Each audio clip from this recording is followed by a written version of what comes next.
Welcome friends. तो आज हमारा लेक्चर नंबर 29 है। तो आज हम फाइनाइट सब ग्रुप टेस्ट पढ़ेंगे, जो कि हमारा थर्ड क्राइटेरिया है किसी भी सबसेट को सब ग्रुप प्रूफ करने का। तो सबसे पहले हम थोड़ी सी डिस्कशन करते हैं। देखिए, जब हमने फर्स्ट थ्योरम की थी तो उसमें हम क्या प्रूफ करते थे कि अगर H हमारे पास कोई भी एक सबसेट है G का और G हमारे पास एक ग्रुप है, अगर हम ये दो कंडीशन प्रूफ कर दें कि अगर ए बी अगर H को बिलोंग कर रहा है तो ए भी H को बिलोंग करना चाहिए, मतलब कि क्लोज होना चाहिए H में। और दूसरी कंडीशन ये कि अगर ए एलिमेंट कोई H का एलिमेंट है और उसका इन्वर्स एग्जिस्ट कर रहा है H में, तो H हमारे पास क्या बन जाता था, उसका एक सब ग्रुप। ओके, तो अब हमने क्या करना है कि यहाँ पर गिवन है हमें कि अगर H हमारे पास एक फाइनाइट सेट हो, H हमारे पास एक फाइनाइट सेट हो, तो अगर हम सिर्फ फर्स्ट वाली कंडीशन को प्रूफ कर दें कि वो क्लोज्ड अंडर H है, तो H हमारा सब ग्रुप बन जाएगा। जो ये कंडीशन है वो हमें प्रूफ करने की ज़रूरत नहीं पड़ेगी इफ़ जब हमारा H जो है एक फाइनाइट सेट है। ठीक है, तो यही हमारी आज की थ्योरम है कि let H be are non empty finite subset of group G if H is a closed under operation of G, that is for all a comma b belongs to H implies that is a b belong to H, then H is a subgroup of G। देखिए, कई books में इसका जो proof होता है वो cancellation law से दिया जाता है, पर वो बहुत ही ज़्यादा लेंथी प्रूफ है। सबसे पहले हमें वो कैंसलेशन प्रॉपर्टी होल्ड करानी पड़ती है, फिर वो जो दो थ्योरम्स यूज़ होती हैं अगर एग्ज़ाम में आएगा तो हमें वो भी प्रूफ करनी पड़ेगी। हम उस तरह से नहीं करेंगे, मैं आपको एक बहुत ही अच्छा और इजी प्रूफ बताऊंगा, और जो ये कॉन्सेप्ट है वो आगे चलकर हमारा साइक्लिक ग्रुप में भी यूज़ होने वाला है। तो इसलिए इस कॉन्सेप्ट को आप अच्छे से समझना कि क्या कॉन्सेप्ट है। तो देखिए, अब हम इसी थ्योरम का यूज़ करेंगे। देखिए कैसे करेंगे इसको, कि हम मान लेते हैं कि H इज़ हमारे पास एक फाइनाइट सेट है। ओके, और H हमें दी सबसेट है G का, और ये मान लेते हैं कि क्लोज्ड प्रॉपर्टी को होल्ड कर रहा है। डैट इज़ जब भी हम A और B दो एलिमेंट लेंगे H से, तो ये श्योरिटी होगी कि H एक ऐसा है कि A B का जो ऑपरेशन होगा वो B को H को बिलोंग करेगा हमारा। तो अभी ये प्रॉपर्टी हमारी होल्ड करेगी। अभी हमने सिर्फ सेकंड प्रॉपर्टी प्रूफ करनी है कि अगर हम कोई भी एक आर्बिटरी एलिमेंट ले H में से, अगर उसका इन्वर्स बिलोंग कर जाता है हमारा H को, तो हमारा प्रूफ हो जाएगा कि H हमारा एक सब ग्रुप है। तो इसको प्रूफ करने के लिए अभी हमें सिर्फ A इन्वर्स ही चाहिए। तो देखिए, हमने H में से एक एलिमेंट लिया और H नॉन एम्प्टी है। ठीक है, हो सकता है कि जो A एलिमेंट हमने लिया है वो आइडेंटिटी हो। दो केसेस होंगे, हो सकता है कि वो जो एलिमेंट है वो हमारा एक आइडेंटिटी एलिमेंट हो। अगर वो आइडेंटिटी एलिमेंट है तो हमें पता है कि आइडेंटिटी का इन्वर्स क्या होता है, E, वो बिलोंग कर गया H को। तो आइडेंटिटी एलिमेंट का इन्वर्स तो इसमें एग्जिस्ट करेगा अगर आइडेंटिटी है।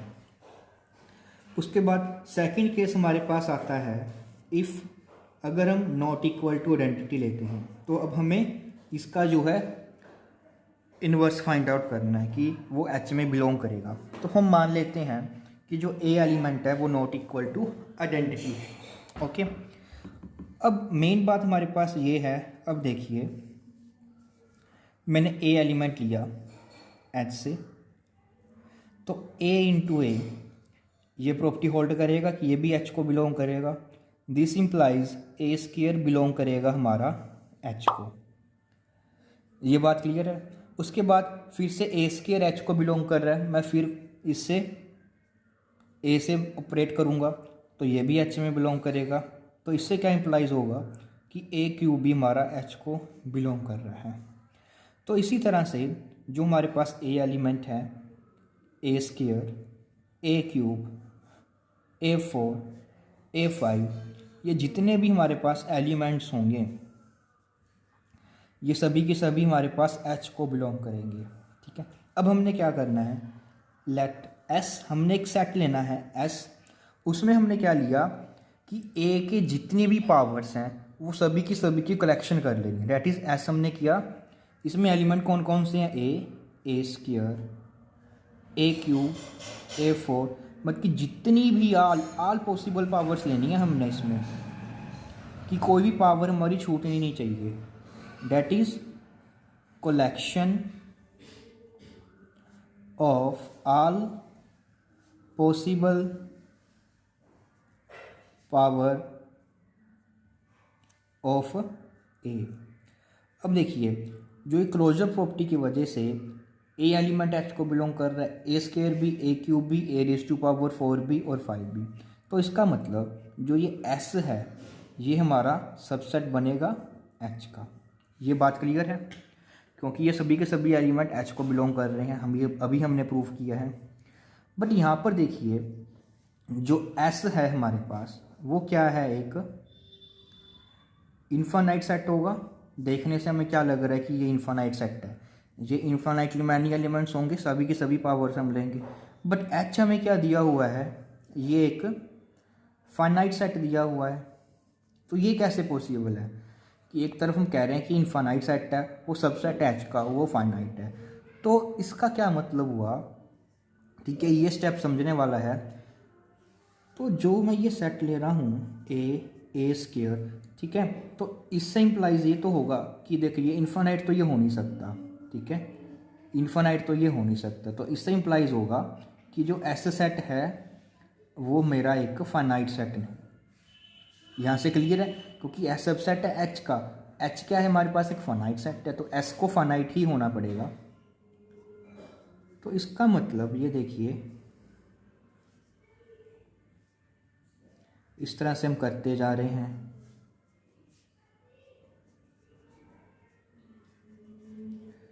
इस तरह से कुछ ये एलिमेंट्स होंगे, तो ये सेट हमारे पास एक फाइनाइट सेट बन रहा है। तो इसका तो सिर्फ एक ही पॉसिबिलिटी बनती है कि ये फाइनाइट सेट तभी होगा कि जब इसमें एलिमेंट्स हैं वो रिपीटेड आने शुरू हो जाएंगे। मतलब कि जैसे हमने A4 निकाला, A5, जैसे जैसे हम आगे एलिमेंट्स निकालेंगे तो वो क्या होंगे कि वो प्रीवियस वन ही आएंगे, रिपीट होने शुरू हो जाएंगे।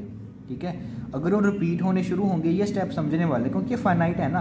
अगर हम ये कहें कि सारी की सारी पावर्स उसकी डिस्टिंक्ट होंगी, सारी की सारी पावर्स, मतलब कि A square, A cube, A raise to power 4, सारे के सारे एलिमेंट डिस्टिंक्ट हो जाएंगे, तो ये इन्फिनाइट बन जाएगा हमारे पास। बट एस तो फाइनाइट है, तो इसका मतलब इस सेट में हमारे पास क्या होगा कि सेम एलिमेंट्स होंगे, तभी वो फाइनाइट होगा ना, कि पावर्स ने रिपीट करने लग जाना है। ओके, तो हम मान लेते हैं इनमें से कोई एलिमेंट्स जो होंगे वो सेम होंगे, मतलब कुछ A raise to power iota is equal to कुछ A raise to power J के लिए होगा।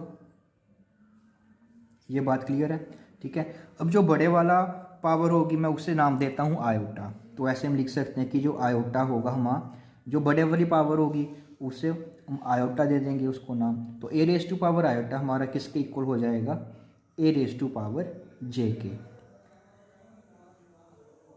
अब देखिए ए रेज़ टू पावर आयोटा, ठीक है। अब देखिए जो ए रेज़ टू पावर जे है, ठीक है, वो तो है तो एक ग्रुप का ही एलिमेंट है। वैसे तो एस में बिलोंग कर रहा है, एस सबसेट है हमारा एच का और एच सबसेट है हमारा जी का। तो A raise to power J belong कर रहा है जी को, इसका मतलब इसका इन्वर्स तो एग्जिस्ट करेगा, मतलब ए रेज़ टू पावर माइनस जे तो बिलोंग करेगा ग्रुप में, क्योंकि जी तो हमें ग्रुप गिवन है। तो A raise to power minus जे तो एग्जिस्ट करेगा। अब हमने क्या करना है, ए रेज़ टू पावर माइनस जे से मल्टीप्लाई कर देना है, तो ये हमारे पास बन जाएगा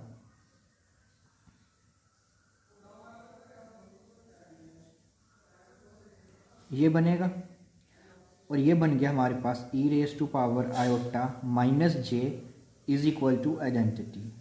ये देखिए, ओके। तो हमारे पास हमें क्या मिला, A raise to power iota minus J is equal to identity where iota greater than J. तो आयोटा माइनस जे हमारा ग्रेटर देन होगा 0 से, ठीक है। बट देखिए हमने कहा था कि जो ए एलिमेंट है वो नॉट इक्वल टू आइडेंटिटी है, मतलब जो ए रेज टू पावर 1 है वो नॉट इक्वल टू आइडेंटिटी होगा। इसका मतलब iota minus J not equal to 1 होगा। जब अगर iota minus J equal to 1 हो गया तो इसका मतलब क्या होगा कि ए हमारा आइडेंटिटी हो गया, बट ये तो नहीं है। तो यहाँ से हमारे पास निकला कि A raise to power iota minus J is equal to E होगा, और आयोटा माइनस जे जो होगा हमारा स्ट्रिक्टली ग्रेटर देन और इक्वल टू 2 के इक्वल होगा। ओके, तो अब हमने क्या करना है, इनवर्स फाइंड आउट करना है। तो देखिए सबसे पहली बात तो यहाँ पर ही देखने वाली है कि अगर ए आइडेंटिटी नहीं है तो A raise to power iota minus J किसका इक्वल आएगा, आइडेंटिटी के। तो यहाँ से सबसे पहले क्लियर हो गया। अब एस सेट क्या था, उसमें हमने सभी की सभी पावर्स ली थी, तो इसका मतलब जो A raise to power iota minus J होगा वो भी एस में ही होगा, क्योंकि एस सेट में हमने सभी की सभी पावर्स ली हैं, तो ये भी एस में होगा। इसका मतलब आइडेंटिटी भी हमारी एस में होगी। तो यहाँ से निकल कर आया कि जो आइडेंटिटी एलिमेंट है होगा वो एच में ही होगा। ओके, तो उसके बाद अब हमने जो मेन काम था हमारा वो हमने इन्वर्स फाइंड आउट करना था कि ए का इन्वर्स एग्जिस्ट करना चाहिए। तो अब हम क्या करते हैं, देखिए आयोटा माइनस जे मैंने क्या किया, ए को मल्टीप्लाई किया A raise to power iota minus J minus 1 से। जो A raise to power iota minus J हमारी पावर होगी उससे एक कम पावर हमने लेनी है, और अब ये कैलकुलेट करते हैं। तो ये क्या बनेगा हमारे पास, A raise to power 1 plus iota minus J minus 1। तो हमारे पास ये क्या बनेगा, A raise to power iota minus J, वो क्या है, आइडेंटिटी। तो इसका मतलब A into this is equal to identity हो गया। तो इसका मतलब जो ए का इन्वर्स होगा वो क्या होगा, A raise to power iota minus J minus 1। तो इसका इन्वर्स एग्जिस्ट कर गया। अब हमें ये प्रूफ करना है कि एच में बिलोंग करेगा। अब देखिए जो ऐसे सेट हमने लिया था उसमें हमने क्या लिया था, जितने भी ए की पावर्स हैं वो सारी की सारी कलेक्शन ली थी। तो ये भी तो एक ए की कोई ना कोई पावर ही होगी। तो इसका मतलब जो ये एलिमेंट है वो भी तो हमारा एस को बिलोंग करेगा। ठीक है, क्योंकि देखिए आयोटा माइनस जे हमारा ग्रेटर दैन इक्वल टू 2 है, तो आयोटा माइनस जे वो होगा हमारा ग्रेटर दैन इक्वल टू 1 भी हो सकता है और 1 से बड़ा होगा। इससे इंप्लाइज हो गया कि ये एस को बिलोंग करेगा। अगर ये एस को बिलोंग कर रहा है, एस सबसेट है एच का, इसका मतलब A raise to power iota minus J minus 1 हमारा बिलोंग कर गया एच को, और यही उसका एक इन्वर्स है। तो यहाँ से हमारे पास कंक्लूजन निकला कि ए जो इन्वर्स अगर एच को बिलोंग कर रहा है तो ए इन्वर्स बिलोंग कर रहा है एच को। ओके, तो फाइनली हमारे पास रिजल्ट क्या है कि अगर जी हमारे पास एक ग्रुप है, एच हम कोई भी एक सबसेट लेते हैं जी का, और एच में हम मान लेते हैं कुछ इस तरह के, कुछ हमारे पास एन एलिमेंट्स हैं और वो ये प्रॉपर्टी सेटिस्फाई कर रहे हैं, that is closure property satisfy कर रहे हैं। तो क्या होगा, ऑटोमेटिकली जितने भी ये एलिमेंट्स हैं इन सभी का इन्वर्स एग्जिस्ट करेगा। यही हमने प्रूफ करना था, और ये सिर्फ और सिर्फ फाइनाइट सेट के लिए ही वैलिड है कि अगर जब हम एक फाइनाइट सेट लेंगे तब हमें सिर्फ और सिर्फ एक क्लोजर वाली कंडीशन चेक करने की ज़रूरत है, इन्वर्स वाली ज़रूरत नहीं है। क्योंकि अगर ये क्लोजर की कंडीशन सेटिस्फाई कर गया तो इन्वर्स वाली ऑटोमेटिकली सेटिस्फाई करेगा। वो उसका प्रूफ जो हमने अभी किया है। तो इसे क्लियर हो गया कि ये हमारे पास जो है एच हमारा क्या बन जाएगा, यहाँ से एक सब ग्रुप बन जाएगा जी का, क्योंकि सारी की सारी कंडीशंस हमने सेटिस्फाई करा दी हैं। ठीक है,